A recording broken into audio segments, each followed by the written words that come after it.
विस्फोटक न्यूज के प्रायोजक हैं red pro real estate developers.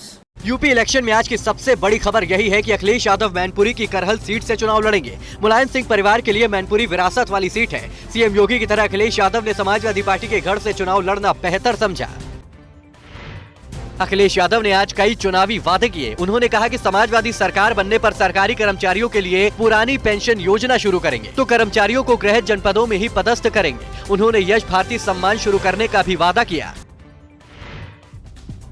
UP चुनाव के तीसरे और चौथे चरण के प्रत्याशियों की सूची तैयार है। बीजेपी की केंद्रीय चुनाव समिति की बैठक में 160 उम्मीदवारों के नामों पर मुहर लग गई है। किसी भी वक्त बीजेपी के उम्मीदवारों की दूसरी लिस्ट जारी हो सकती है।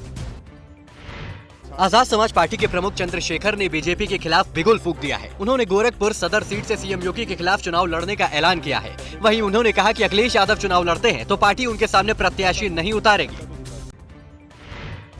यूपी के जेवर सीट से सपा और आरएलडी के गठबंधन के उम्मीदवार अवतार सिंह भड़ाना ने नामांकन वापस ले लिया है।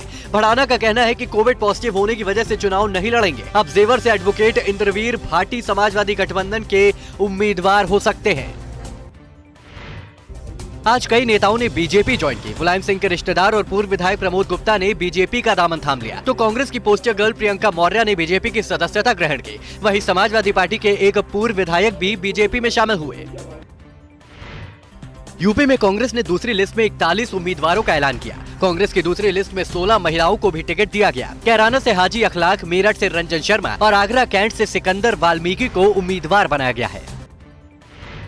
नवंबर 2021 में करीब 19 लाख ग्राहकों ने वोडाफोन आइडिया का साथ छोड़ दिया है। ग्राहकों के मामले में पिछले 5 महीनों में कंपनी के लिए ये सबसे बड़ा झटका है। इन 19 लाख में से करीब 12 लाख ग्राहक ग्रामीण क्षेत्र के थे जिन्होंने वोडाफोन आइडिया का साथ छोड़ दिया। इसकी प्रमुख वजह घटिया नेटवर्क सिग्नल माना जा रहा है।